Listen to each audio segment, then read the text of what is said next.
me, I'm gonna get arrested. Hello. The shots are kicking in.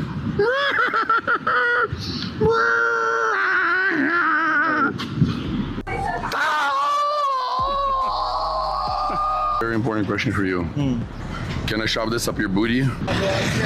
Hulihin mo yan. Hulihin mo yan. He's not chasing me. I know. For almost a year, one of YouTube's original prank legends vanished from the internet, trapped thousands of miles from home with no clear way out. Vitali had always been chaotic, but nothing could have prepared his fans for the moment he suddenly reappeared. Older, unrecognizable, and standing beside government officials who seemed determined to make an example out of him. At first, people thought he was just dealing with another controversy, but as the truth slowly surfaced, it became clear that this wasn't a stunt, a prank, or content for his next viral moment. This was the story of a man who pushed things too far in the wrong place, at the wrong time, and ended up paying a price that would follow him for the rest of his life. Long before the headlines, Vitali had already built a reputation as someone who thrived on chaos. What started as wild street pranks evolved into IRL streams where he pushed boundaries far past what most creators would ever attempt. But when he landed in the Philippines in early 2023, that reckless style crossed into something no one there found entertaining. Within days, clips spread of him harassing strangers, shouting bizarre questions at women, and even provoking police officers who were trying to calm him down. What looked like just another Vitali livestream quickly spiraled into a full-scale public disturbance that local authorities refused to overlook. And in a country known for strict public order laws, Vitali had unknowingly poked the wrong bear, setting off a chain of events that would trap him inside a system far less forgiving than anything he'd experienced before. Once Vitali was in custody, it became clear that the Philippines wasn't treating this like a silly influencer meltdown. Authorities labeled him a public nuisance, a term they don't use lightly, and the man leading the charge, Secretary John Vic Romola, made it obvious he intended to set an example. To him, Vitali wasn't just an annoying tourist. He was a foreigner disrespecting their laws, their people, and their officers on livestream for entertainment. Romola repeatedly emphasized that Vitali would not be given the easy route of immediate deportation. It's clear he will not be deported just like that. Oh no, hindi talagang we made a conscious decision not to have him deported. Instead, he wanted Vitali to feel the consequences from the inside. Vitali, he has served this time and he has shown his remorse, and he is now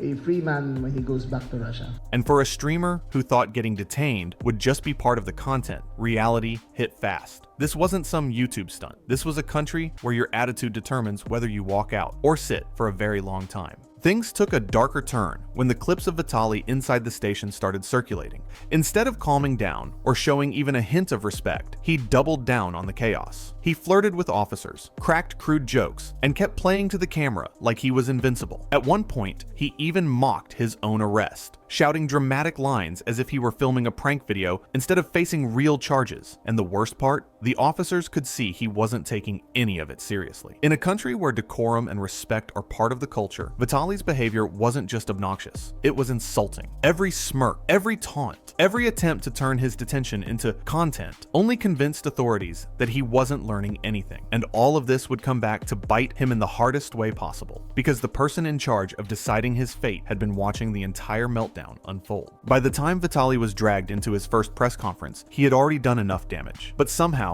he made it even worse. Instead of showing remorse, or even acknowledging what he'd put the country through, he turned the entire event into a comedy routine. When officials attempted to read his rights, Vitali repeated the lines mockingly, almost word for word, like he was auditioning for a parody skit. And when they presented clips of his most chaotic moments as evidence, he actually clapped for himself, smiling proudly like he was watching highlights from his glory days. To the authorities, this wasn't just disrespect, it was confirmation that Vitali didn't understand or care how serious the situation really was. And watching from the sidelines was the one man who took this personally. John Vic Romola, a government official who made it clear that Vitali wouldn't simply walk away from this scandal. And after that press conference, Romola's tone shifted from stern to unforgiving, and Vitali had no idea what was coming next. After the disastrous press conference, Vitali vanished from public sight, and what came next was nothing short of brutal. For months, all anyone knew was that he was being transferred from one detention facility to another, each one rumored to be worse than the last. Photos began leaking online, showing cramped cells packed shoulder to shoulder, inmates sleeping on concrete floors, and overflowing bathrooms that barely functioned. These places were infamous for being overcrowded, underfunded, and overwhelmingly unsanitary, the kind of environment that breaks people fast. Then came the strangest rumor of all, claims that Vitali's hands had been cut off by other inmates. The story spread so quickly that some people believed he might not even be alive anymore. But as wild as the rumor sounded, the silence from officials made it even more believable. Nobody confirmed anything. Nobody denied anything. For nearly half a year, Vitali became a ghost, trapped in a system where neither Russia nor the United States wanted anything to do with him. He wasn't just locked up, he was stuck between countries, living in limbo like a real-life version of the terminal. And everyone knew that if the conditions didn't break him, the isolation eventually would. But then, out of nowhere, Vitali resurfaced, and he didn't look anything like the man who walked into that country 9 months earlier. When new pictures of Vitali finally appeared online, people were stunned. He looked almost unrecognizable, a long, tangled beard, hair draping down his neck, and a blank stare that didn't match the cocky, loud-mouthed streamer the internet was used to. It wasn't just that he looked rough. It looked like something inside him had changed. The guy who used to scream into cameras, flirt with strangers, and treat chaos like a sport suddenly looked like he'd aged 10 years in 9 months. And then came the footage. Vitali standing silently during a press appearance, not laughing, not cracking jokes, not even smirking. For the first time since his arrest, there was no arrogance, no attitude, no showmanship, just a man who seemed like he'd seen things he didn't want to talk about. Maybe it was the overcrowding, maybe it was the constant tension, maybe it was the fear of being stuck in a country that didn't want him, while his home countries didn't want him back. Whatever happened behind those walls clearly left a mark, and when the authorities finally spoke up, they dropped the news no one expected. Vitali wasn't going back to the US. He wasn't being forgiven. He wasn't getting another chance. He was being deported, but not to where anyone thought. When Philippine officials finally confirmed Vitali's release, it came with a massive catch. He wasn't being sent back to America. He wasn't even being given a choice. Authorities announced that Vitali would be deported to Russia, the country listed on his passport, despite the fact that he has no real life there anymore. No family, no base, no audience, just a name on a document. Officials made it clear this wasn't personal. They emphasized that Vitali had served his time, but they also made an example out of him. The message was simple. Tourists are welcome, but disrespect the country and its people, and the consequences will be real. There would be no quiet release, no behind-the-scenes deal, and no chance to slip back into Western influencer culture like nothing happened. What made the moment even heavier was Vitali's demeanor.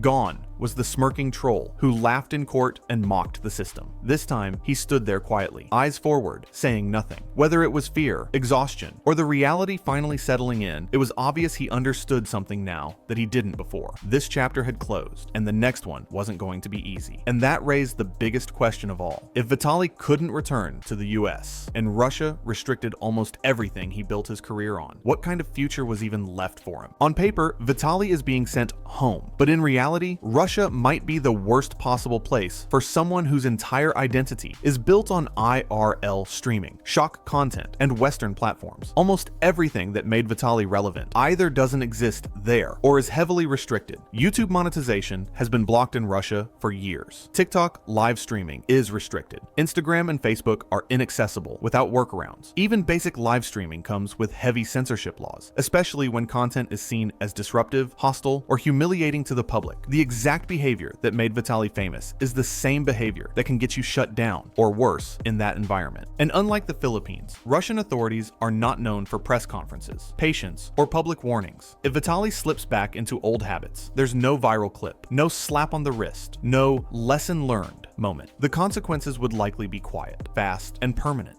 What makes this even more ironic is that Vitali's entire rise came from pushing boundaries in countries that allowed him to. The West gave him freedom, platforms gave him reach, and audiences rewarded escalation. Strip those things away, and you're left with someone whose brand doesn't translate anymore. This isn't just a deportation, it's a forced identity reset. And for a creator who never learned how to exist without attention, that might be the hardest punishment of all. After 9 chaotic months in a foreign jail, countless headlines, public humiliation, and a fall from fame unlike anything we've seen on YouTube, Vitali is finally free. But freedom doesn't always mean victory, especially when the life waiting for him is nothing like the one he left behind. He isn't returning to Los Angeles, where he once bragged, partied, and streamed without limits. He isn't heading back to Florida, where he built his early fame. He's being sent to a country he hasn't called home in over a decade, a place with strict online rules, blocked platforms, and zero tolerance for the behavior that defined his career. The real-world consequences finally caught up to a man who convinced himself he was untouchable. And the biggest twist of all, the punishment didn't come from YouTube, Twitch, or any platform. It came from reality itself. Now, Vitali faces a future where every move he makes will be watched more closely than any stream he's ever done by a government, not an audience. Whether he fades away quietly, rebuilds from nothing, or tries to reinvent himself in a world that no longer rewards chaos, that's a story still waiting to be written. But one thing is certain, after everything that's happened, Vitali will never be the same again. If you made it this far, you're a real one. Drop a like to help this video reach more people. Hit subscribe so you don't miss the next deep dive, and comment below. Do you think Vitali can bounce back, or is this the end of the road for him?